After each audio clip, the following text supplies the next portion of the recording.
A la craneosinostosis también se le conoce como craneoestenosis o sinostosis craneal. La craneosinostosis es un cierre prematuro de las suturas del cráneo asincrónico y asimétrico, que va a dar por resultado una forma. Puede ocasionar poco espacio para el cerebro que está en crecimiento y resultará en un aumento de la presión intracraneal, que podrá condicionar impedimentos visuales, trastornos de la audición, trastornos del sueño, dificultad en la alimentación, desórdenes en el desarrollo cognitivo, acompañados por una disminución del cociente intelectual. Esta radiografía que estamos viendo aquí al inicio de la presentación es una radiografía clásica, típica de una craneosinostosis. Cuando nosotros vemos un estudio radiográfico simple de cráneo que nos muestra esta imagen, inmediatamente pensamos en una craneosinostosis.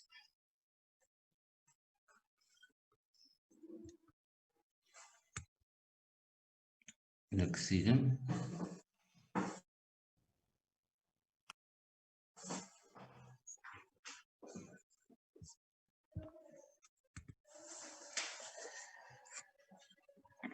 Se considera que esta enfermedad se reconoce desde la antigüedad, ya que Homero, el poeta griego, en su obra clásica La Ilíada, describió a un guerrero llamado Tersites y narra como al hombre más feo que llegó de Troya, con una estrecha cabeza. Esto se ha considerado como una de las primeras soluciones de una craneosinostosis. Hay que tener en cuenta que esto se escribió hace aproximadamente 850 años antes de Cristo.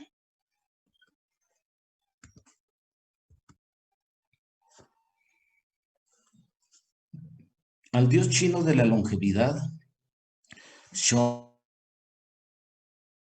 Lao, se le representa como un anciano calvo, sonriente y de cabeza turricéfala. ¿Se trata acaso de una craneosinostosis? Pero vamos a pasar ya a los fundamentos científicos para la comprensión de la génesis de las craneosinostosis. Birkhoff nace el 13 de octubre de 1821 en Alemania. Fue considerado como el padre de la patología moderna, o se le considera como el padre de la patología moderna. Fue no solamente médico patólogo, fue antropólogo, político y biólogo. Dentro de sus muchos importantes descubrimientos, postuló lo que ahora se considera como la ley de Birkhoff en relación al cierre de las suturas del cráneo. Él describió que el cráneo crece perpendicularmente al cierre de las suturas y que esto es un proceso sincrónico. Cuando existe un cierre prematuro de alguna de las suturas, se alterará esta forma de crecer. El cráneo ya no crecerá perpendicularmente, lo hará en sentido paralelo a la sutura que se cierra, ocasionando una alteración en la forma definitiva de la cabeza. Bueno, en esta diapositiva vamos a recordar cuáles son esas suturas del cráneo. Vamos a...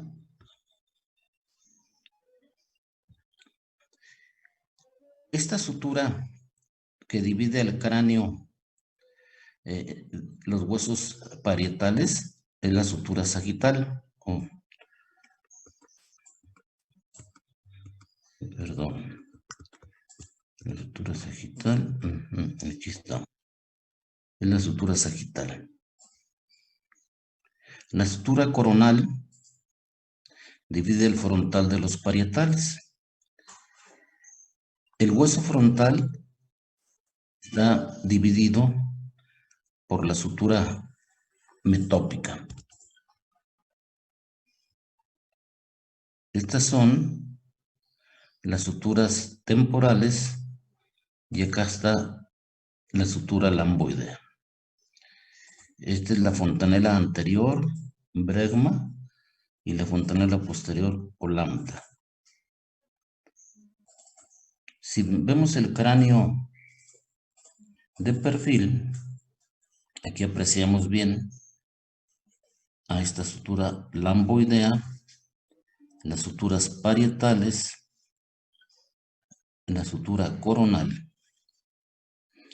La sutura sagital no la vemos aquí porque esa la vemos en la proyección del cráneo vista en su parte superior. Muy bien, entonces esta ley establece que el cráneo va a crecer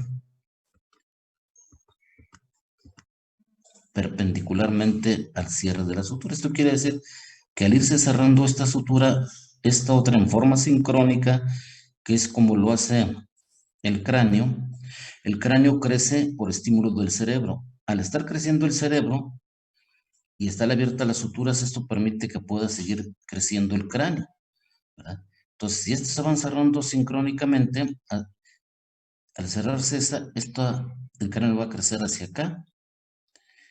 Al cierre,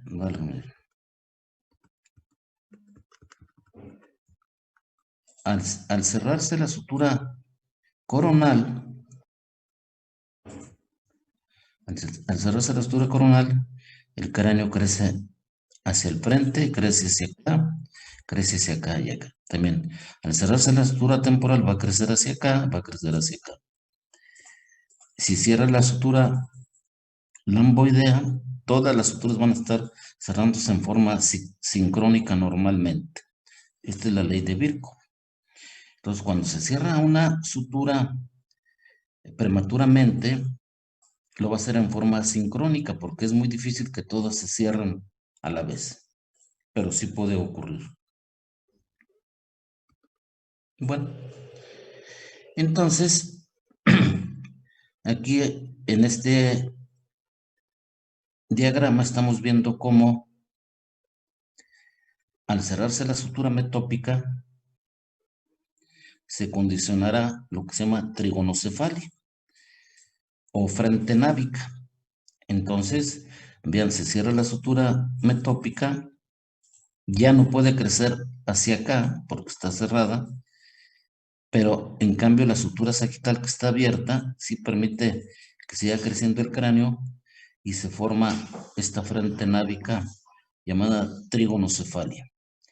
Aquí, ¿cómo quedarían los ojos? Sería muy juntos los ojos, habría hipotelorismo ocular, ¿verdad? Bueno, entonces esta es una primera forma que resultaría de un cierre prematuro de la sutura metópica. Al cerrarse la sutura sagital, ya no puede crecer hacia acá el cráneo, ¿verdad? Porque esta está cerrada. Entonces, sí puede crecer perpendicularmente a la sutura sagital y también aquí a la lamboidea. Entonces, este cráneo crecerá hacia arriba, dará una forma de torre. Turricefalia será plano de atrás, braquicefalia, pero va a crecer hacia arriba, como esa imagen de el dios chino que vimos en forma turricéfalo. Aquí hay dos modalidades. Cuando crece hacia la zona de las fontanelas se le llama oxicefalia. Y cuando el crecimiento es esférico, no, o sea, todo más liso, se le llama acrocefalia.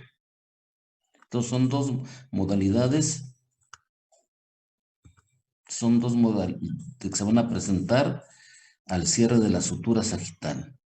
Va a crecer la cabeza hacia arriba, va a ser plana de atrás. Son dos modalidades, la llamada oxicefalia, que es el crecimiento hacia la zona fontanelar, y la acrocefalia, que el crecimiento va a ser esférico. Ambas pueden cursar con retardo mental. En ocasiones no cierra toda la sutura coronal. Aquí estamos viendo, nada más cerró la mitad de la sutura coronal. Entonces ya no puede crecer para allá el cráneo, sí lo puede crecer hacia la parte que está abierta,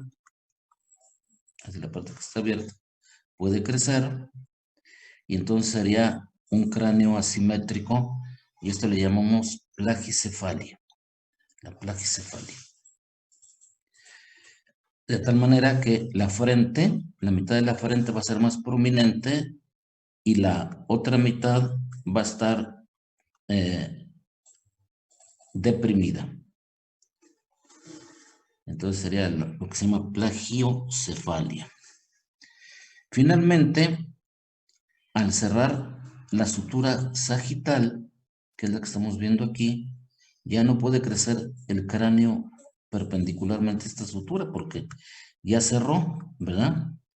Entonces va a crecer hacia frente y hacia atrás y formará un cráneo alargado que se le llama dolicocefalia o también escafocefalia. Escafos quiere decir barco. Entonces se dice que sería un cráneo como en forma de barco.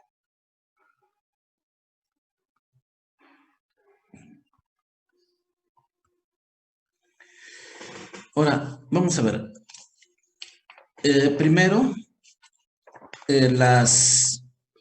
la prevalencia de la craniosynostosis no sindromática es de un caso por cada 2.500 recién nacidos vivos.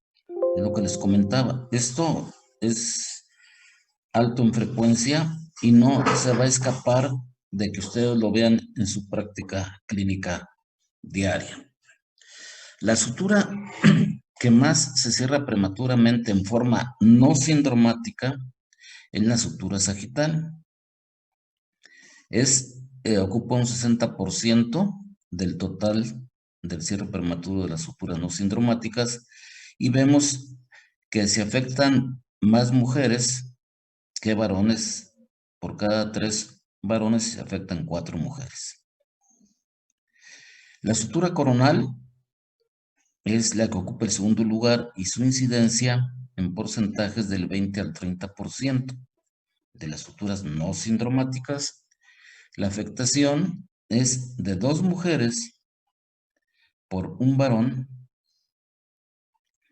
En tercer lugar, el cierre de la sutura metópica, cuya frecuencia es del 10 al 20%. Su prevalencia es mayor en los varones en relación a uno. Y finalmente, la sutura lamboidea es la que se cierra de manera no sindromática con una frecuencia del 10% en total de todo el cierre de las suturas no sindromáticas.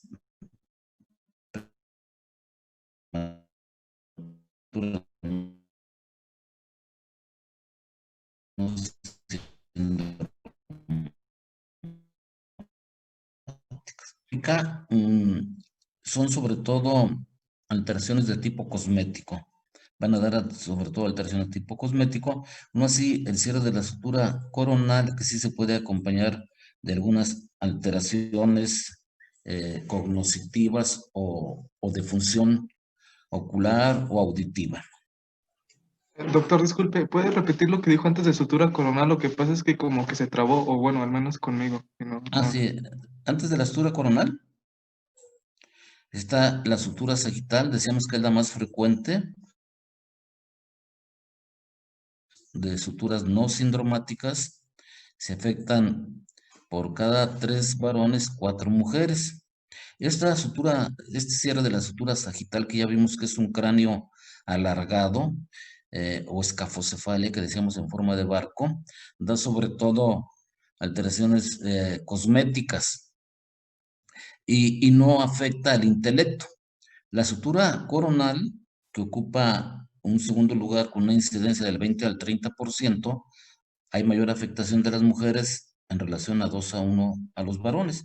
Y aquí sí puede haber alguna alteración funcional de oídos o de ojos. La sutura metópica ocupa el tercer lugar, su frecuencia es del 10 al 20%. También no da alteraciones funcionales, es meramente cosmética, sus alteraciones, y es más frecuente en los varones que en las mujeres. Y finalmente, la sutura lamboidea, que es la menos frecuente y solo ocupa un 10%. Se afectan más varones en relación 2 a 1 con las mujeres. Aquí también puede haber alguna alteración del tipo funcional.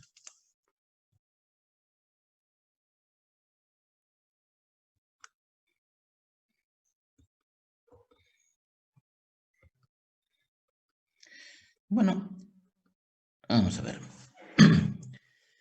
Las craneosinostosis, del total de las craneosinostosis,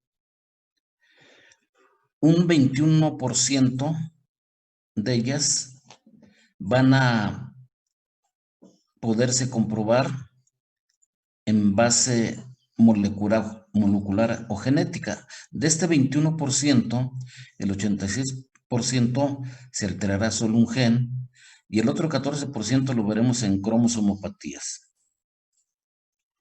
Las mutaciones génicas más frecuentes, estamos viendo el gen FGR2 en un 32% de los casos. Su locus va en el brazo largo del cromosoma 10, en la zona 26.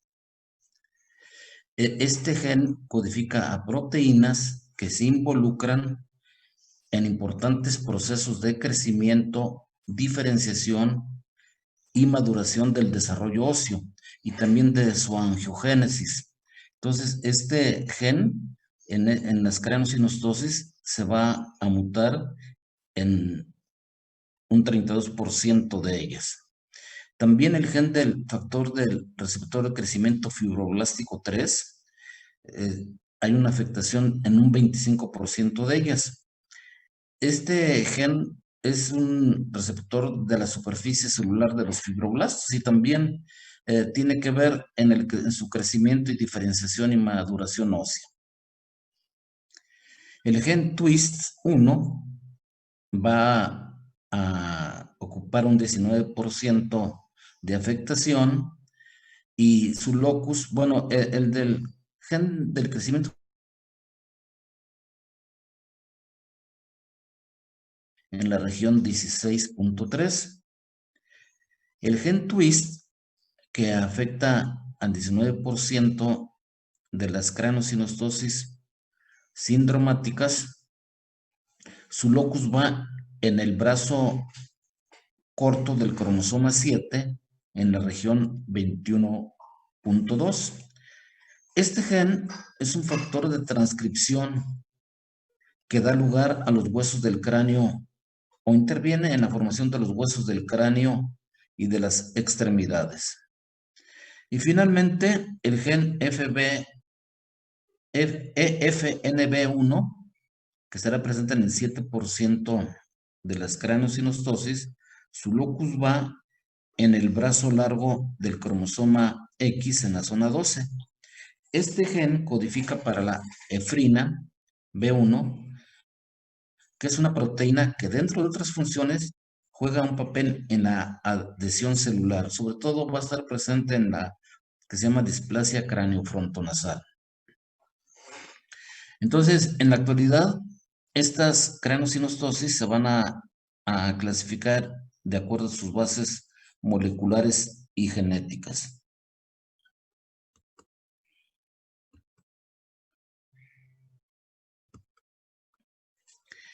Vamos a pasar algunos ejemplos para que ustedes sepan reconocer estas craneosinostosis sindromáticas. También, como todo lo que hemos estado viendo, son temas muy amplios, pero es suficiente mostrarles a ustedes algunos de los ejemplos de los casos que hemos estudiado o que nos ha tocado revisar. A esta pacientita la vimos en el hospital, en el centro hospitalario aquí de Aguascalientes. Es un recién nacido que apreciamos ese frente prominente. No la estamos viendo de perfil, pero tenía el occipucio plano. Vean si se aprecia la frente prominente. Las fisuras palpebrales corren hacia abajo. Hay implantación baja de pabellones auriculares. Y aquí en la boquita que tiene abierta, vemos que el paladar es alto, estrecho y tiene un surco en su parte media sin estar hendido. Las manos con una sindactilia importante, y aquí se clasifica de acuerdo a los dedos que se fusionan. La tipo 1 estaría el segundo, tercer y cuarto dedos de las extremidades, tanto extremidades superiores como inferiores, unidos, ¿verdad? Con esa sinostosis que ustedes están viendo. Entonces, la tipo 1 abarca el segundo, tercero y cuarto dedos de las extremidades. La tipo 2 se va a agregar el meñique, no solamente segundo, tercero, cuarto, sino también el quinto dedo va a estar unido, que es la tipo 2. Y en la tipo 3 van a estar unidos todos los dedos. Entonces nosotros estamos viendo en este paciente que están unidos 4 dedos porque el dedo pulgar está libre. Entonces esta sería la tipo 2. La tipo 2. También se le llama dedo en guante o en mitón. Esos guantes que usan para tomar, o guanteletas que les dicen cosas muy calientes, ¿verdad? Nos recuerda esa manita, a ese tipo de guante, y se le llama mano en mitón, que quiere decir que corresponde a la tipo 2, porque están unidos 4 dedos y solamente el pulgar está libre. En la tipo 3 serían los 5 dedos, acuérdense, y en la tipo 1 el segundo, tercero y cuarto dedos. Los dedos, tanto pulgar como meñique, no están involucrados en la tipo 1. En ocasiones hay una sola uña y se le llama sinanquia, cuando existe una sola uña. Sinanquia. Bueno, esta entidad que estamos viendo es muy característica, los hallazgos que vemos aquí en las manos y las características clínicas de la cara para hacer el diagnóstico de una acrocefalosindactilia o síndrome de Apert Precisamente lo describió Apert en el año de 1906. Su incidencia es de un caso en 65,000 recién nacidos vivos. Bueno, aquí en el pie es más claro, y fíjense que si alcanzamos a ver que el quinto dedo del pie parece que está unido también, no está despegado. En la mano se vea más, un poco más separado, pero aquí vemos que sí hay una sindactilia cutánea que lo une. Nosotros hay no solamente sindactilia cutánea, sino también sindactilia ósea. Entonces, la verdad, podría estar este caso compartido entre el tipo 2 y el tipo 3, porque parcialmente vemos que sí está unido el pulgar o el dedo primer dedo del pie. Aquí se ve más claro. Sí, es la manita, pero sí está parcialmente unido, ¿verdad? Y sí nos recuerda a esa mano en guante o mano en mitón.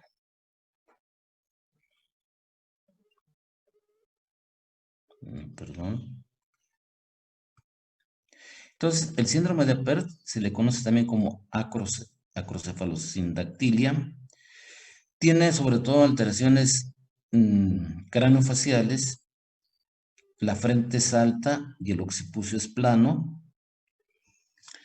Va a haber sobre todo el cierre de la sutura coronal. Ya vimos cuando hay cierre de la sutura coronal, el cráneo va a crecer hacia arriba, pero también hay otras suturas que se involucran en forma parcial. Las fontanelas, perdón, van a ser grandes, la cara es plana.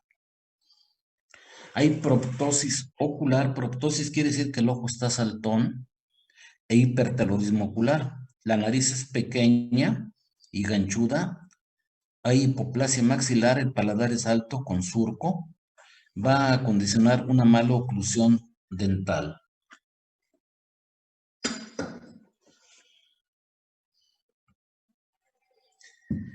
Esta craneosinostosis se puede acompañar de alteraciones morfológicas en el sistema nervioso central.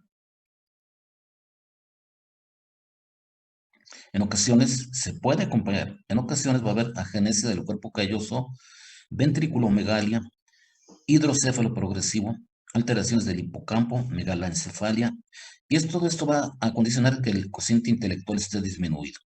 Obviamente, cuando no se acompaña de alteraciones morfológicas en el sistema nervioso central, pues va a haber un estado cognitivo mejor. En las extremidades ya vimos que hay sindactilia ósea y cutánea.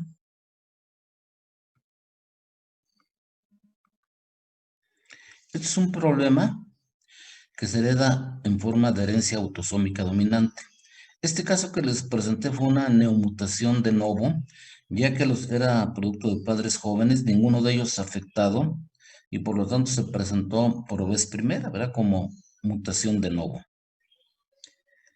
Aquí el gen que se muta es el gen del receptor de crecimiento fibroblástico 2, que ya hablamos un poco de él, y el locus va en el brazo largo del cromosoma 10, en la zona 25-26.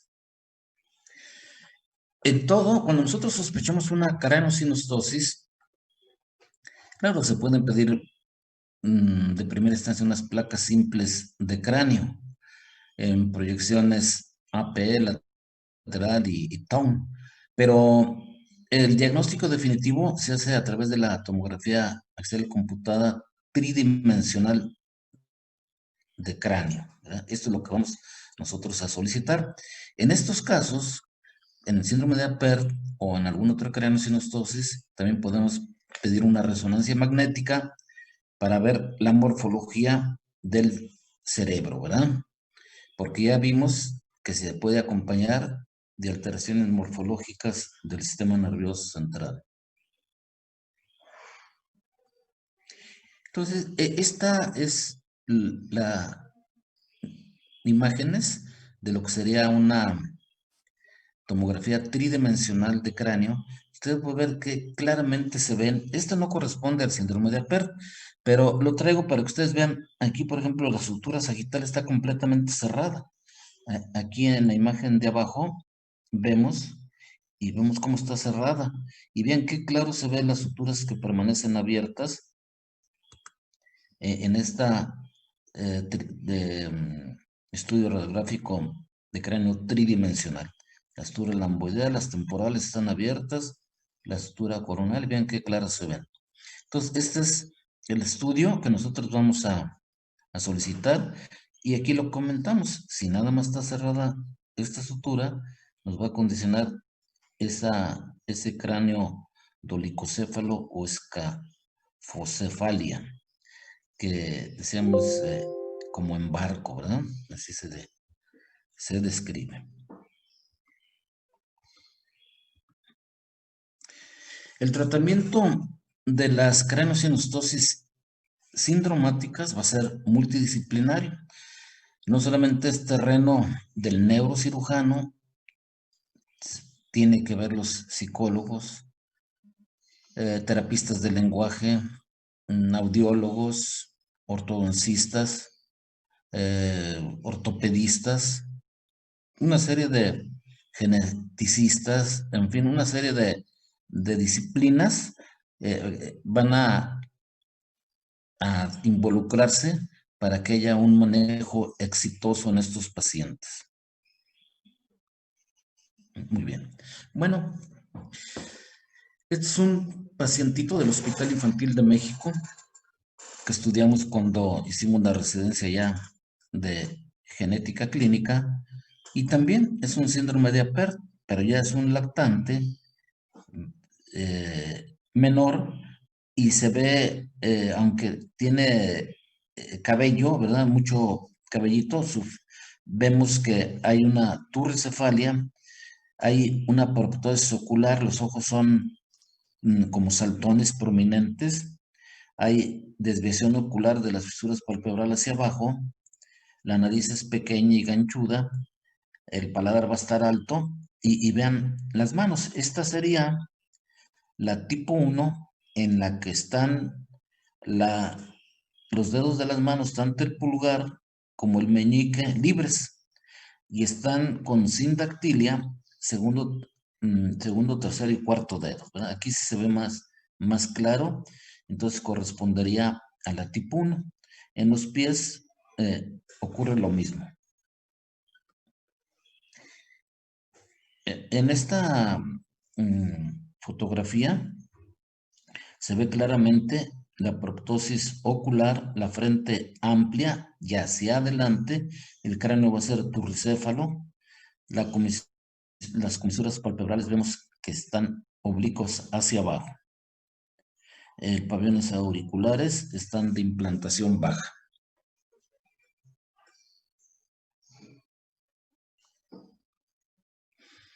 Aunque tiene mucho cabello, el occipucio es plano. Vean, la frente el perfil también es plano, hay hipoplasia maxilar y prognatismo relativo.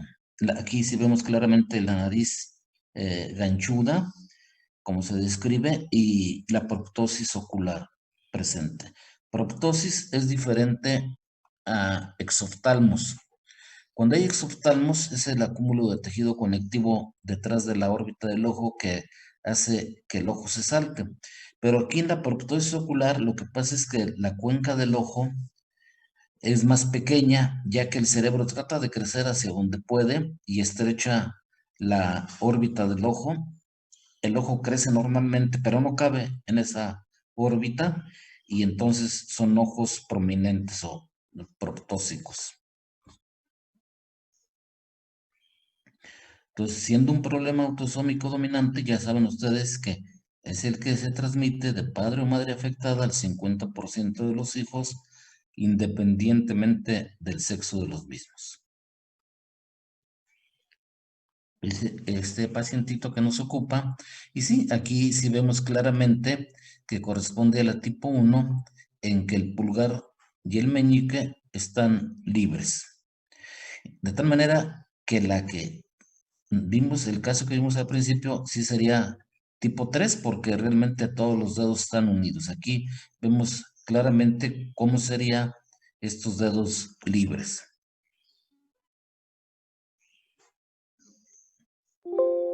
En los dedos de los pies, bueno, aparenta más que haya una sindactilia, sin embargo, a lo mejor no es posible aquí explorarlos y separarlos, a ver qué tan separados están, ¿verdad? Pero en las manos es muy claro. Muy bien. Entonces, ese fue un primer ejemplo de una craniosynostosis, que es el síndrome de Apert. Ahora pasaremos a otro ejemplo, que es el síndrome de Cruzón. Aquí llama poderosamente la atención,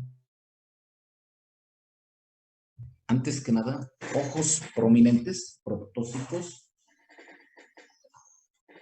típicos de esta craniosynostosis, que nosotros al ver un caso se nos queda grabado y si vemos otro paciente lo reconocemos y pensamos de inmediato en el síndrome de Cruzón. Entonces, llama la atención esa proptosis ocular tan prominente con tendencia a la exotropia. La nariz es ganchuda. Va a haber estrabismo, o sea, generalmente es divergente ese estrabismo. Hipertelorismo ocular, también lo apreciamos. Hay abombamiento frontal.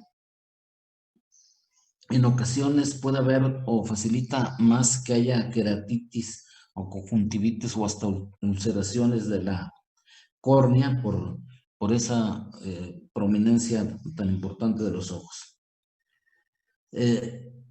La agudeza visual puede estar alterada porque el agujero óptico es estrecho y puede condicionar hasta la atrofia óptica.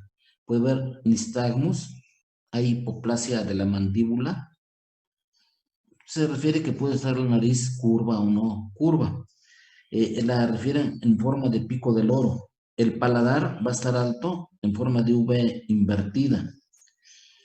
Pérdida de la audición, o sea, va a haber o puede haber una audición disminuida de tipo conductivo, también por estrechez del conducto de los agujeros del nervio auditivo, ¿verdad? Las suturas que se cierran es la coronal, la lamboidea y la sagital, o sea, en forma parcial están cerradas esas tres suturas. Entonces, el cráneo o la cabeza se puede ver como acortada en su diámetro anteroposterior, con dimensiones laterales amplias del cráneo. Ocasionalmente puede haber retraso mental, no es la regla, sobre todo cuando hay hidrocefalia o agenesia del cuerpo calloso, también se ha asociado a la malformación de Chiari. Labio hendido en ocasiones, cono sin paladar hendido, la úvula puede estar bífida, en fin. Estos pacientes, por lo general, su cociente intelectual es normal y se trata de un problema autosómico dominante. Es la madre de la pacientita y pueden ustedes ver que también está afectada del síndrome de Cruzón, esa proptosis ocular tan importante que se manifiesta, ¿verdad? Con esos ojos con desviación, sobre todo hacia afuera, o sea, exotropia, hipoplasia maxilar con prognatismo relativo en la de perfil. Entonces, la madre afectada, existía la posibilidad de un 50% de transmitir su problema de síndrome de Cruzón en cada hijo que procríe, ¿verdad? Estas son las placas de cráneo de esa paciente. Y vean ustedes lo que les digo, es una imagen radiográfica característica, así, de una craniosynostosis. Dentro de estas, cuando se tiene ya más experiencia, pues podemos decir de síndrome de Cruzón. También podría corresponder a la de Saeter-Schotzen, que vamos a ver más adelante. Aquí llama la atención esas impresiones digitales que en la de frente tanto se ven más claras en la de frente como en la lateral, esas impresiones digitales que se presentan cuando hay hipertensión endocraniana. Esta hipertensión endocraniana, como ha sido crónica, pues ha sido tolerada por estas pacientes.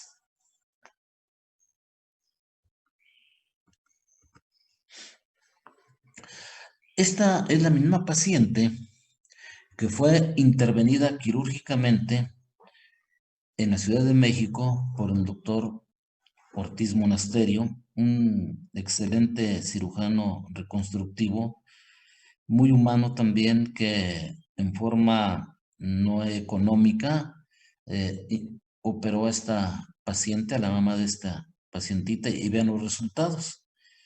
Claro que mejoró mucho. Ustedes recuerdan, había una hipoplasia maxilar con prognatismo relativo. Aquí estamos viendo en las fotografías de perfil de la madre. De frente también hay mejoría, aún no obstante el exoftalmo muy difícil de poder corregir esas cuencas del ojo, ¿verdad? Entonces, este es el síndrome de Cruzón.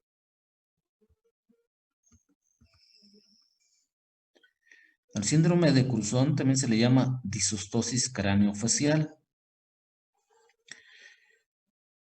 Bueno, mencionamos algunas. La frente es prominente, decíamos acortamiento anteroposterior del cráneo con dimensiones laterales amplias, cráneo-sinostosis de las suturas coronal, amboidea y sagital, proptosis ocular, atrofia óptica, hipoplasia maxilar, nariz curva, paladar alto, pérdida de la audición también.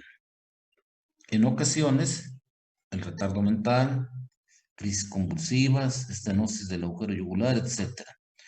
Todos los orificios de salida de los nervios craneales se pueden alterar por compresión del cerebro que trata de crecer hacia los sitios donde puede, porque donde se cierran las suturas ya no puede crecer para allá, entonces crece hacia donde están abiertas las suturas y va a haber compromiso de otras estructuras óseas, ¿verdad? Y de tal manera que los eh, agujeros de salida de los pares craneales van a estar muchos de ellos afectados, o pueden estar muchos de ellos afectados. También es autosómica dominante, ya comentamos eso. Y aquí el gen que se muta es el gen del crecimiento del receptor de crecimiento fibroblástico 2, que ya vimos que codificaba. El tratamiento es neuroquirúrgico y también ya vieron que era cosmético. En la actualidad se utiliza una técnica mínimamente invasiva denominada cirugía endoscópica, pero sobre todo esta se puede realizar en las craneosinostosis de tipo no sindromáticas. Cuando son craneosinostosis sindromáticas, sí es una neurocirugía más, vamos a llamarla más invasiva, no puede ser tan endoscópica, porque aquí hay que poner a veces agregados o injertos óseos o adelantos faciales, en fin. Pero en la no sindromática se usa una técnica mínimamente invasiva, como decíamos, de tipo endoscópico, y su recuperación va a ser más rápida, se pueden evitar secuelas estéticas que una gran cirugía, y generalmente es una incisión de alrededor de 3 centímetros.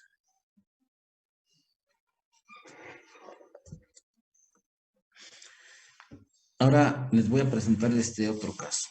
Este es un pacientito también que vimos aquí en el Centro Hospitalario de Aguascalientes, en el que desde su nacimiento nos llamó la atención sus características craneofaciales y consideramos de primera instancia una craneosinostosis. Ustedes pueden ver que no hay tanta proptosis ocular como en los casos anteriores. La frente había turricefalia, las fisuras palpebrales oblicuas hacia abajo, la nariz pequeña, el paladar alto, dismorfia de pabellones auriculares e implantación baja de los mismos.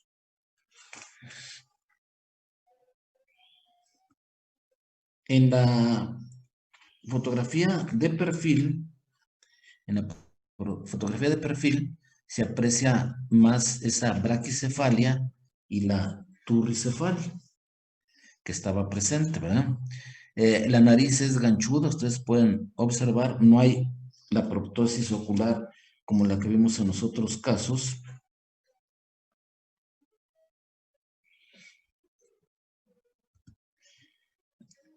Este es un pacientito, caso del Hospital Infantil de México, doctor Federico Gómez, afectado de este síndrome de Saetre-Chotzen, al que se le intervino quirúrgicamente y con mejoría, ¿verdad? Ahí pueden ustedes ver en la fotografía de frente las cicatrices de esas intervenciones quirúrgicas que se practicó en el hospital.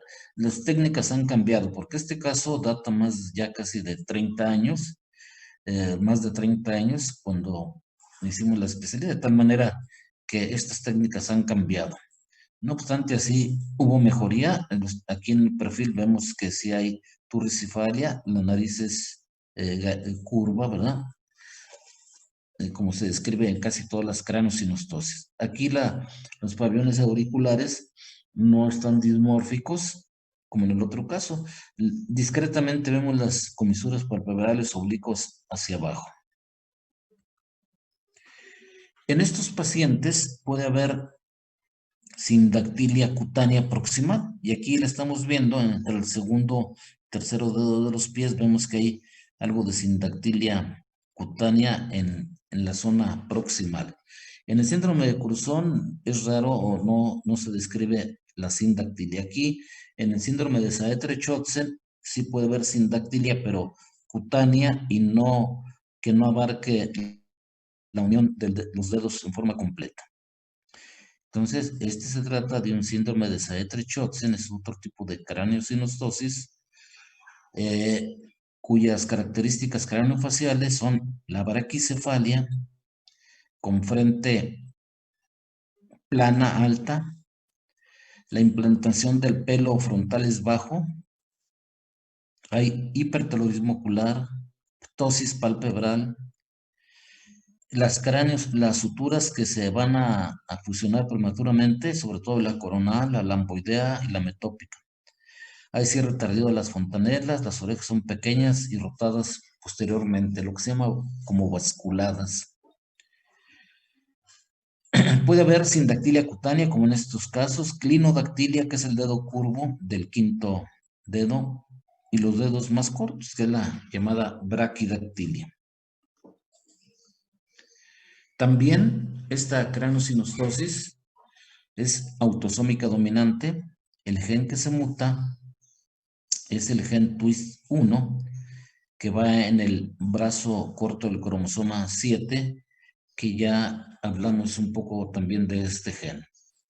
El tratamiento, como en todas ellas, es neuroquirúrgico y cosmético. Y acuérdense que el diagnóstico se va a efectuar sobre todo con la tomografía tridimensional de cráneo.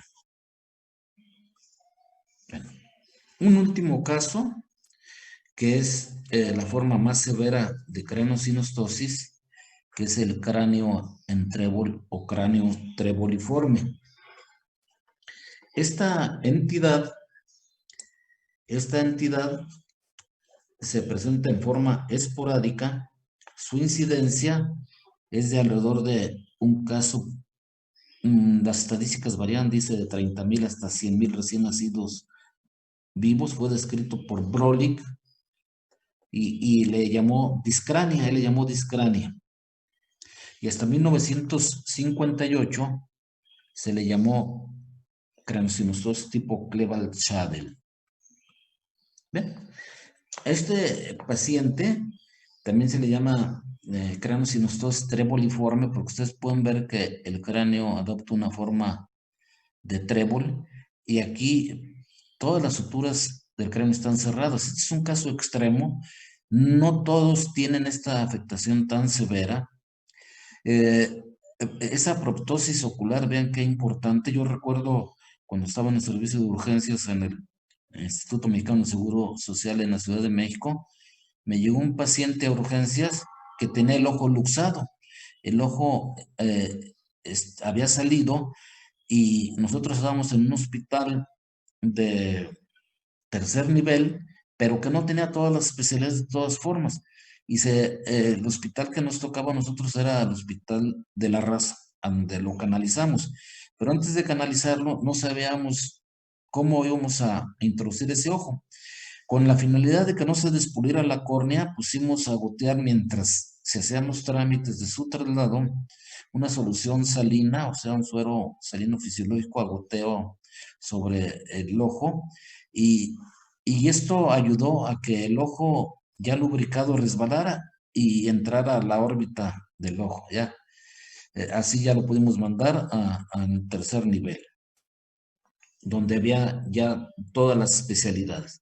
Entonces, vean, son pacientes severamente afectados, que muchos de ellos van a tener alteraciones morfológicas muy importantes en el sistema nervioso central. Sin embargo, también se describe sobrevida en estos pacientes cuando la afectación no es tan severa.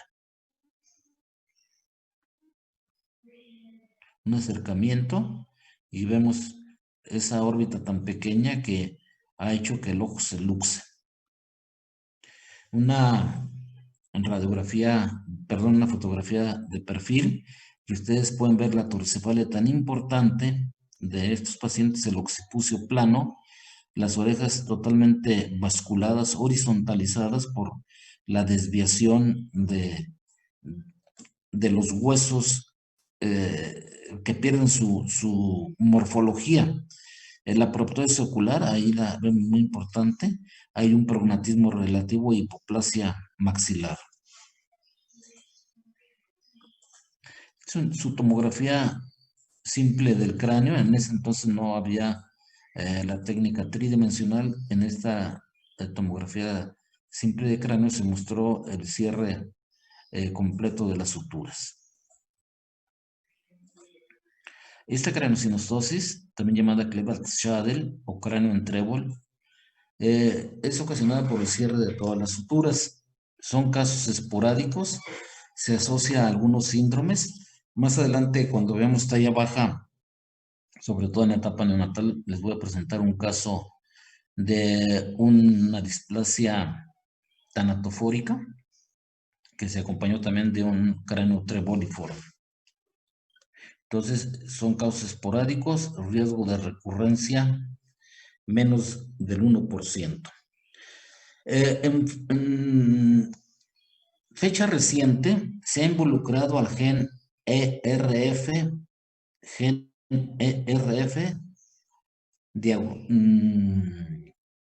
guión ETS2, gen ERF, guión ETS2, que va en el brazo largo del cromosoma 19, en la zona 13.2, que es un efector represor, y se ha involucrado dentro de la génesis de este tipo de craneosinostosis. Este gen también tiene que ver en la apoptosis y en la regulación de las telomerasas. Muy bien, hasta aquí vamos a terminar esta primera parte de la craneosinostosis y les voy a pasar vía WhatsApp las deformidades del cráneo. Tienen el día de hoy, vamos a recorrerle un poco hasta las 6 de la tarde para que presenten ustedes su trabajo de el segundo parcial, en que les dejé lo referente al mendelismo básico.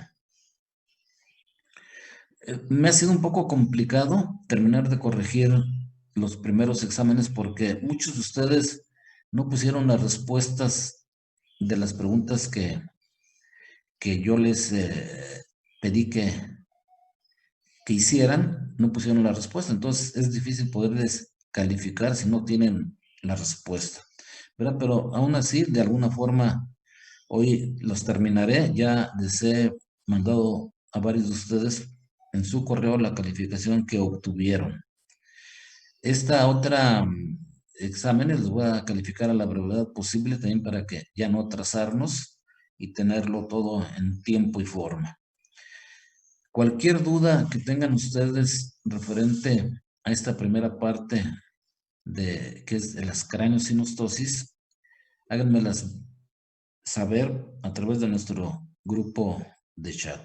Muchas gracias por su atención y vamos a continuar con nuestro programa el próximo viernes.